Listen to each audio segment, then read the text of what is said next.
Selamat datang di topik dalam Artificial Intelligence. Sekarang kita masuk ke sesi keempat. Kita lanjutkan unsupervised learning. Di sini kita akan membahas clustering yang berikutnya, di mana ada beberapa algoritma. Kalau kita kaitkan dengan data gambar, clustering bisa kita gunakan untuk membedakan antara sebuah pixel dengan pixel lain. Seperti ini, misalnya kita ingin memberikan segmentasi, mengekstrak informasi yang kendaraan motor dan pengendaranya. Adapun background kita ingin gelapkan misalnya. Itu salah satu aplikasi tambahan. Berikutnya yang akan kita bahas ada 3 algoritma di sini, tapi mungkin karena waktunya terbatas kita tidak akan mampu mengcover semua. Ya, pertama fuzzy clustering, kemudian ada pengelompokan menggunakan model campuran, dikenal juga dengan mixture model. Berikutnya ada algoritma expectation maximization atau algoritma IM. Baik, yang pertama, ini sekedar informasi teman, karena pada sesi berikutnya kita akan membahas mengenai supervised learning yang nanti akan kita masukkan ke dalam klasifikasi. Perlu diingat sekali lagi bahwa clustering itu tidak memprediksi nilai, tapi fokusnya lebih kepada memberikan model deskriptif terhadap data yang diberikan. Jadi seperti ini misalnya, data itu hanya di cluster saja, tapi kalau clustering maka boleh di label sekalian. Misalnya biru ini adalah Y1, Y2 ini hijau, Y3 merah, karena dia memang ada labelnya itu ya kalau diklasifikasi.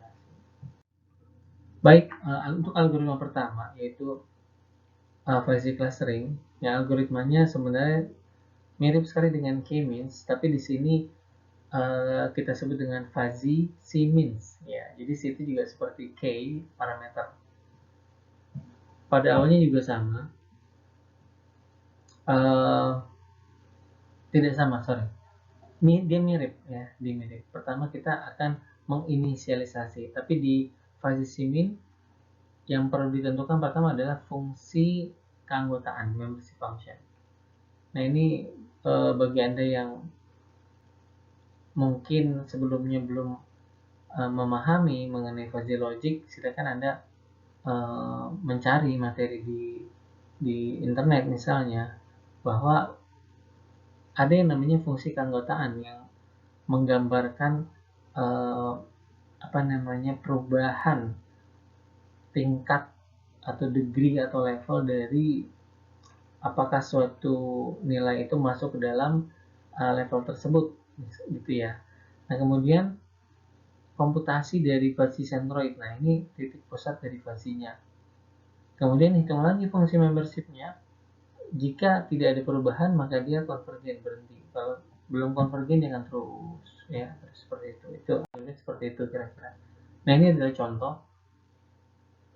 Misalkan kita memiliki 5 data dan masing-masing data memiliki 2 atribut, atau kita bisa visualisasikan dalam koordinat vertikal dan horizontal seperti pada sesi sebelumnya.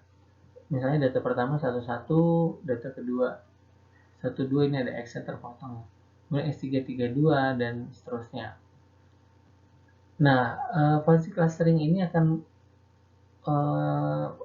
dia menggunakan mengulang juga, ada iterasi di situ ya. Misalkan dia ingin mencari dua centroid di sini contohnya. Nah, pertama fungsi keanggotaan dari cluster fuzzy ya diinisialisasi secara random seperti ini. Jadi ada 1, 2, 3, 4, 5 untuk F1, ada pun F2-nya 1, 2, 3, 4, 5 juga. Nah, kemudian fuzzy centroidnya didapatkan seperti ini. Lanjut.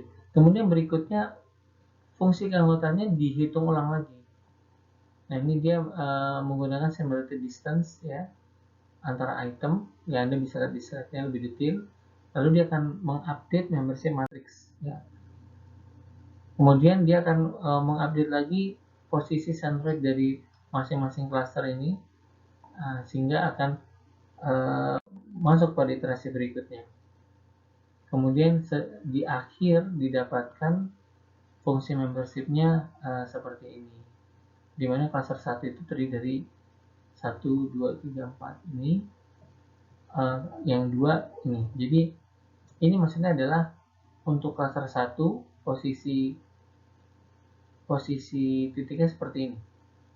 Ini adalah yang kedua, ketiga, keempat, kelima, gitu.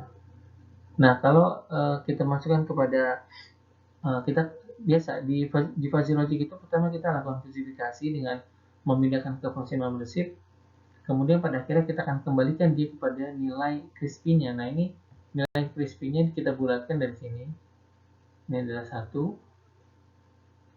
kemudian ini lebih dekat ke 0, ya, dan seterusnya.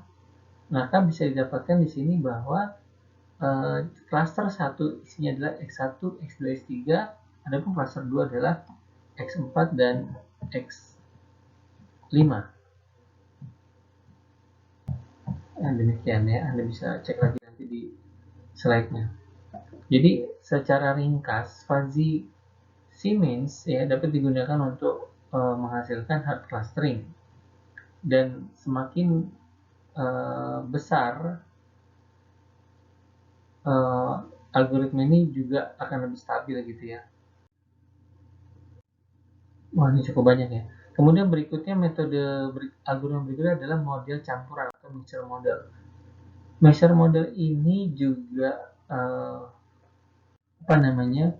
cukup menarik. Anda bisa di sini namanya overlapping. Beda dengan sesi 3 di mana kita melakukan cluster itu secara partisi, secara hard.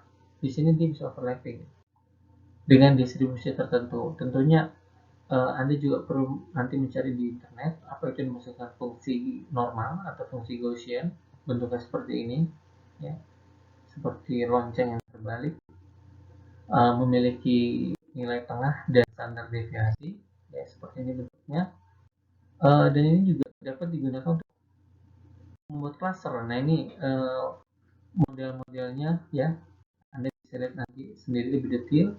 Nah, ini contoh saja bagaimana awalnya dia ada di sini ya, di kiri dan kanan, tapi lama-lama dia akan berusaha memfit atau mencocokkan fungsi Gaussian terhadap distribusi data. Jadi ini datanya cukup tersebar ya.